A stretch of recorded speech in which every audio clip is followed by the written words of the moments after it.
अरे ई खेलवा हम नाने से खेलनी,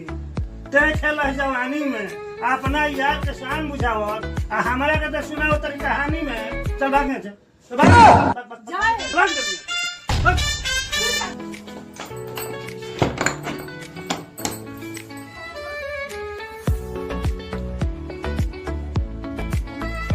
हेलो,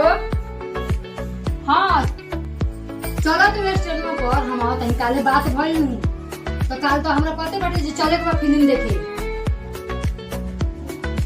आ हम आओ तनी चलो ना। हाँ हाँ हाँ आओ तनी तू चलो आगे चलो पीछे से हम आओ तनी आ बुढ़वा के तंगा बता दी हम समझा दी जे जा तनी काम खोजे 5 मिनट में हम और तनी आगे पीछे चलो ना